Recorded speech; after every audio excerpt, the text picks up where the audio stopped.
그래서 인적성 면접, 제시문 기반 면접은 사고력과 의사소통 능력이었다라고 한다면은 인적성 면접의 평가 내용은 단편 지식이 아닌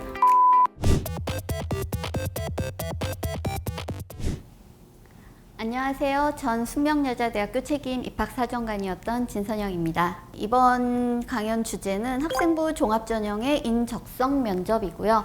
인적성 면접은 주로 이제 사범대학 그리고 의학 계열에서 실시하고 있는 면접이라고 보시면 될 것 같습니다. 일단은 인적성 면접에서 제가 준비한 거는 이제 사범대학도 많이 실시를 하고 있지만 이제 선생님들이 궁금해 하시는 의학 계열을 중심으로 해서 인적성 면접을 살펴보도록 하겠습니다. 서울대, 그리고 연세대, 고려대, 성균관대, 가톨릭대, 아주대 정도만 조금 살펴봤는데요. 면접 유형을 한번 살펴보면은 서류 기반 면접과 인적성 면접을 복수의 면접실에서 진행을 합니다 라고 되어 있고요. 그리고 서울대 일반 같은 경우에는 상황 제시 면접을 하고 필요시에 서류 면접을 또 추가적으로 하겠다. 이 얘기는 상황 제시 면접을 훨씬 많이 보겠다라는 얘기를 하고 있고요.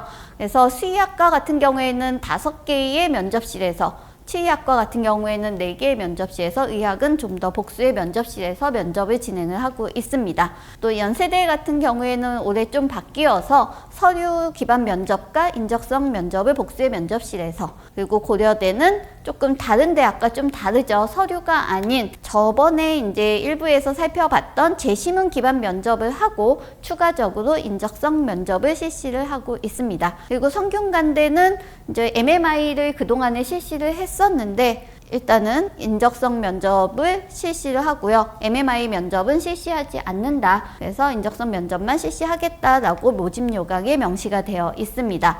가톨릭대학 같은 경우도 서류 기반 플러스 인적성, 아주대도 서류 기반 플러스 인적성 면접을 실시를 하는데요. 그리고 연세대가 이제 서류 기반 플러스 인적성으로 가게 되면서 제가 한번 체크를 해봤거든요. 그러면은 뭐 상황 숙지는 어떻게 되고 대면 면접은 실시하는데 어느 시간을 배분을 하고 있습니까? 라고 얘기를 했더니 7월 홈페이지를 공지를 확인하세요 라고 해서 저도 이제 정확한 구체적인 시간을 알고 있지는 않지만 일단은 이 바뀐 인적성 면접은 전년도에 실시한 정시 모집 요강에서 인적성 면접을 실시한 거에 그 기출문제를 확인하고 그걸로 준비를 하면 됩니다 라는 것까지는 확인이 됐습니다. 그래서 일단은 기존의 서류 기반으로 고려대와 같이 제시문 기반 면접을 같이 했었던 그러한 기출문제가 아닌 정시의 기출문제를 활용하시면 조금 도움이 되지 않을까. 그래서 그 부분은 뒤에서 한번 같이 살펴보고자 합니다. 이게 상황 제시문이에요. 이게 서울대학교 전년도 기출문제고요. 10개의 믹서기 안에 살아있는 금붕어를 넣고 관람객이 믹서를 작동하는 버튼을 자유롭게 누를 수 있도록 만들었다라고 되어 있습니다. 이 안에 살아있는 금붕어가 있는 거죠. 그러니까 관람객이 과연 이 버튼을 누를 것인가 말 것인가 이러한 어떠한 주어진 상황, 생명윤리와 관련된 내용이 제시가 되고 있고요. 여기에서는 뭐 이질성과 평등성에 대한 어떠한 이제 제시문 글이 나와 있습니다. 그래서 이러한 제시문들을 한번 확인을 한 후에 이제 이러한 상황에서 어떻게 할 것인가에 대한 질문을 하게 되는데 이거는 이제 일반 전형 면접 구술 문제 출제 문항에서 확인이 가능하고요. 그래서 이 출제 문항은 교과 지식을 묻는 문항은 아닙니다. 앞선 일부에서 제시문 기반 면접에서 살펴봤던 내용과는 조금 다르죠. 그리고 이 길이도 짧아지고 뭔가 어떠한 상황들이 주어지고 있고요. 역사, 예술작품, 실생활, 그러니까 다양한 주제의 제시문이 주어지게 됩니다. 그러니까 단편적인 어떠한 수학, 과학의 지식만을 요하고 있지는 않다라는 것을 확인할 수가 있고요. 그렇지만 생명윤리와 관련된 제시문, 그 다음에 뭐 동일성과 평등에 관한 제시문 앞서 살펴봤던, 그리고 층간소음과 관련된 제시문들이 주어지게 되는데 제가 여기에 그 모집 요강에 있는 거와 달리 조금 직접적으로 묻는 이라는 용어를 조금 넣어봤어요. 교과 지식을 직접적으로 묻는 문항은 아니지만 익혀둬야 각각의 상황에서 내 의견을 잘 피력할 수 있다라는 거를 좀 염두에 두면 좋을 것 같고요. 그리고 이 제시문은 딱 읽어보면 어느 학과인지 좀 티가 나지 않나요? 여기서 보면은 이러한 유전자 염기 서열 정보가 수의학 분야에서 어떻게 활용될 것인가, 그리고 동물병원에서 임상수의사로 근무하는 지원자에게 수의학과에서의 이제 어떠한 상황이 주어지고 있습니다. 그래서 수의학의 역할, 수의사가 되고 싶은 이유, 수의사가 되기 위한 노력, 이거는 서류 기반 면접에서 본 거와 같이 어떠한 지원 동기, 구체적인 어떠한 경험을 통해서 왜 지원하게 됐는지에 대한 것들을 답변할 수 있도록 질문이 구성이 되어 있고요. 그리고 살충제 효과에 관한 제시문이라든지 반려동물 의료 지원 사업에 대한 거라든지 앞서 살펴본 유전자 염기 서열에 대한 수의학적 활용 가능성, 이런 경우 같은 경우에는 아까 제가 얘기한 대로 어떠한 기존에 알고 있던 어떠한 지식적인 것들이 자신의 이제 주장을, 자신의 의견을 얘기하는 어떠한 근거로 활용이 될 수가 있고요. 주인이 없는 뭐 동물을 치료할 것인가에 대한 나중에 수의사가 되었을 때의 어떠한 상황에 대해서 살펴볼 수 있는 것들을 좀 제시문으로 물어보고 있습니다. 그리고 이제 뭐 학생부 종합전형 안내에서는 이 수의학과에 대해서 이러한 상황이 주어졌을 때 어떻게 할 것인가, 다 보면은 어떠한 상황이 주어지고 어떻게 대처할 것인가 를 묻는 문항으로 주로 구성이 되어 있고요. 이거는 의과대학에서의 질문이지만 여기에서도 뭐 이 자료를 분석해서 1분간 설명하세요. 이 자료를 표를 일단 기본적으로 읽을 수 있어야 될 거고요. 이거를 해석하는 데 있어서 자신의 논리를 가지고 그것도 1분 안에 말하라고 얘기를 하기 때문에 1분 안에 말할 때에도 서론, 본론, 결론에 어떠한 연계성을 가지고 얘기를 해야 되기 때문에 이러한 정리하고 말로 이어가는 것들이 충분한 그 상황 숙지 시간에 이루어져야 한다는 것 한번 살펴봤습니다. 그리고 지금에 보여지는 거는 연세대, 제가 앞서 얘기했었죠. 연세대의 인적성 면접 같은 경우에는 정시에서 실시했던 지난해의 기출문제를 활용하면 됩니다 라고 했기 때문에 여기에서도 이제 가 제시문과 나 제시문으로 되어 있습니다. 여기에 질문은 가에서 요구되는 의사의 자질을 설명하고 그러한 자질과 관련된 자신의 경험을 구체적으로 설명해 보세요 라고 되어 있습니다. 그래서 일단은 각각의 제시문을 명확하게 읽고 이 안에서의 상황을 본인이 판단을 하고 내 의견은 어떠한지를 조금 설명을 해야 되겠죠. 그래서 구체적인 논리적인 근거가 일단 상황 제시문이라 하더라도 필요하다라는 얘기를 좀 해드리고 싶었고요. 이거는 고려대의 인적성 면접, 고려대가 앞선 제시문 기반 면접을 실시를 하고 인적성 면접 1, 인적성 면접 2 이렇게 두 번의 인적성 면접을 실시를 하고 있습니다. 이건 전년도에 인적성 면접 1에서 나왔던 제시문인데요.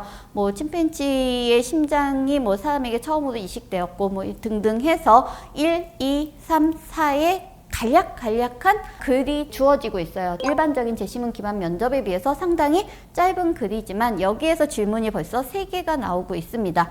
일단은 4개의 내용을 간략하게 요약해 보세요.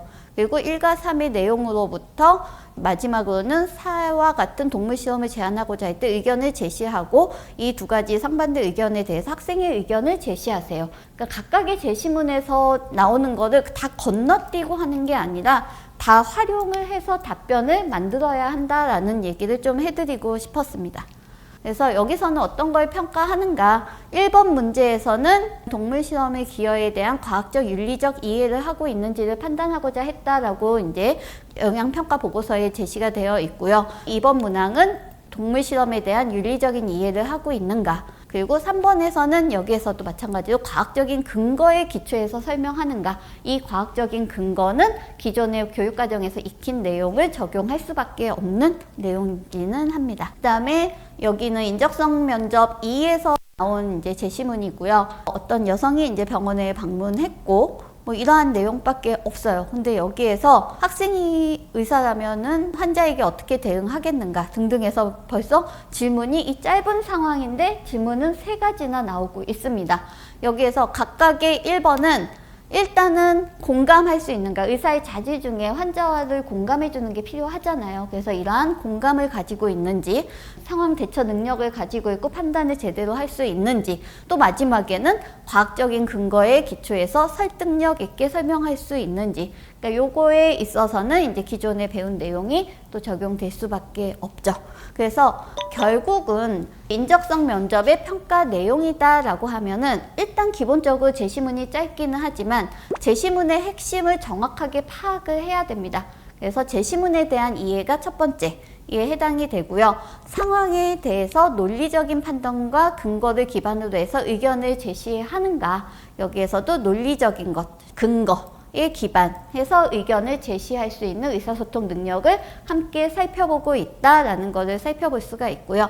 자신의 생각과 의견을 효과적으로 설명하는가. 그래서 여기에서 이제 생각과 의견 안에는 이 학생이 가지고 있는 가치관과 태도를 살펴보고자 하고 있습니다. 그래서 인적성 면접, 그러니까는 제시문 기반 면접은 사고력과 의사소통 능력이었다라고 한다면은 인적성 면접의 평가 내용은 단편 지식이 아닌 적성과 소양과 인성, 의사로서의 자질, 선생님으로서의 자질을 가지고 있고 그에 맞는 인성을 가지고 있는가, 갖추고 있는가 이런 것들을 상황을 주어지고 학생의 답변에 따라서 그것들을 판단을 하게 되는데 제시문 기반 면접은 어느 정도 나름대로 정답이 있고 좀 더 논리적인 그러한 답변을 요구를 한다면은 여기에서는 그래도 약간의 임기응변, 상황 제시 면접이기 때문에 약간의 임기응변이나 유연성 이런 것들도 같이 좀 길러야 대응을 할 수 있지 않을까라는 생각이 듭니다. 그래서 일단은 인적성 면접은 주어진 상황에서의 문제 해결력이 필요하고요. 그리고 지원자의 가치관과 생각을 살펴보고자 하고 있고 답변을 하고 이제 주고받고 면접관과의 질의응답이 오고 가는 가운데에서의 의사소통 능력과 태도를 가지고 판단을 한다.